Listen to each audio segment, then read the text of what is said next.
Well, good evening, I'm Sean Green with the CBC Sports. Pan American International Insurance Warrens are still the queens in waiting after their coronation was put on hold last night.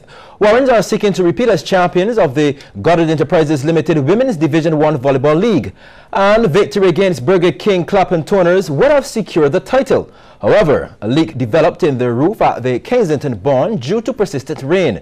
The resulting wet court meant that the game was postponed. Warrens, the only unbeaten team in the entire tournament, will now have to wait until Sunday to have another chance of becoming repeat champions. That's when they take on rivals Flo Deacons. Now, before the leak became too much, Carlton and Chargers managed to play their opening encounter. Now, that game lasted just short of 3 hours, with Carlton coming out on top. CBC's Mark Seal reports. Carlton got the show on the road when Narissa Dyer takes the short set and powerfully spikes it for the point. Next, the set goes out wide for Shakira Jack to drive the ball down the right side of the court. Chargers were out of the game for the majority of this first set, but Danica Headley goes to the block to make a statement. However, Carlton shut them out for the most part. Jack rammed this one down their throats. Aisha Maycott joins the fun, going through the middle to give Carlton the first set 25-12. On to the second, and Chargers awoke from their slumber. Headley going down the line with perfect placement.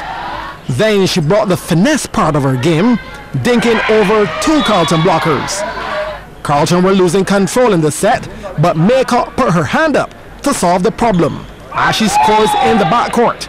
Carlton found their strength and power again as they came from behind to take the second set by 2, 25-23.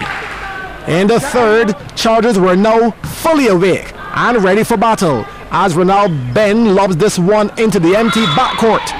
Chargers finding fluency in their game as Shani Leacock denies Carlton. And even the luck started to go their way, with what should have been a free ball actually getting a point. Chargers taking the third at 17. Carlton had their own plans though. They were looking to close out the game. Their defense brought out the big block and they won the fourth 26-24. The fifth was relatively close, but with Rhea Bryant powering off the block, Carlton took the game in 5 sets, 25-12, 25-23, 17-25, 24-26, 15-12. Mark Seal, CBC Sports. Thanks, Mark. Meanwhile, rain also affected the other volleyball venue at Albury in St. Philip. Foundation United were 2 sets up on Deacons when strong winds blew water into the exposed eastern side of the facility, causing the game to be called off. The other game, Cormier versus All-Stars, was also called off. Well, it's down to the nitty-gritty of the David Thompson Memorial Constituency Council Football Classic as the quarterfinals are to be decided. Now, among those booking a place in the last 8 are St. James Central, St. George South, the City of Bridgetown and St. Andrew. CBC's Anna-Marie Burke reports that St. Thomas and St. Michael South also advanced with wins at Bayville. Crucial times is up for grabs as a place in the quarterfinals, and both St. Philip South and St. Thomas were pressing hard. And being gifted a corner kick off that rough defensive play, St. Philip South got a breakthrough as Dario Blackman picked up the cross to slot it in, so there is something on the score sheets in the 30th minute of play. By the 27th, it would be a level playing field. Now that's ball. And from the right, holding off the defender, Nicholas Griffith put St. Thomas back in the game, 1-all the score. It would stay that way right into deep in the second before Shaquille Stewart is brought down in the box and a penalty awarded. So it's Stewart versus the custodian, and the victor was Stewart, nestled in the right corner, St. Thomas 2-1 up. And more celebrations 2 minutes later, as in the 55th, the deal was sealed as Kevin Scott left the boys from the east all tangled. St. Thomas quarterfinal bound, winning 3-1 over St. Philip South. The night's other game was an all St. Michael clash, St. Michael South versus St. Michael East. And things really got going in the 35th minute of this battle when Brandon Graves was able to stave off the defense to volley over the keeper's head to give the East the upper hand. Fans, subs, everyone was in the celebration. Well, for a short time before the Southern St. Michael men found an answer A beautiful cross finds the left boot of the Carlo Gemot, so let's call it 1-1. A score taken into the second half before sloppy play saw the Southern boys at it again. This time with finishing duties, Lyndon Watson. St. Michael South 2, St. Michael East 1. And how about one more for a good measure? Making a mess of the defense, denied the first time off the crossbar, but Gemma, like he did earlier, got the right placement. St. Michael South, the winners 3-1 over St. Michael East, and they're heading to the quarterfinals. Anne-Marie Burt, CBC Sports. On to cricket news. Australia were beaten in their second test with South Africa in 3 days, losing this morning in Hobart. Well, last night Barbados time.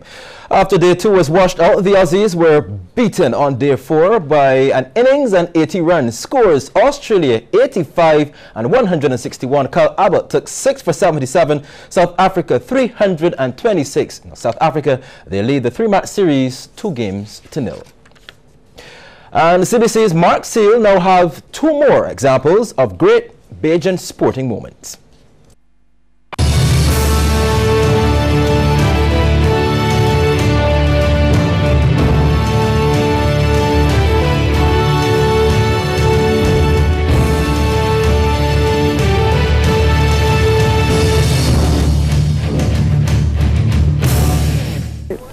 March 1999, sprinter Obadiah Thompson created history by winning Barbados' first ever IAAF World Indoor Track and Field medal. It was a silver in the men's 200-meter final. Oba, running in lane 5, the second lane from the outside, was clocked at 20.26 seconds, a new area record, and he was behind Frankie Fredericks of Namibia in a championship record of 20.10 seconds. 23-year-old Obadiah Thompson winning this country's first ever world indoor medal, a great Bajan sporting moment. February 3rd, 2013, Ramon Harewood, the first ever NFL player to come from Barbados, made it to the Super Bowl with the Baltimore Ravens, and he won. The 6'6", 334-pound Harewood played left guard on the offensive line for the Ravens in the early part of the season before injury forced him on the sidelines for the final. Ramon Big Mon Harewood, a member of the Super Bowl champions Baltimore Ravens, another great Bajan sporting moment.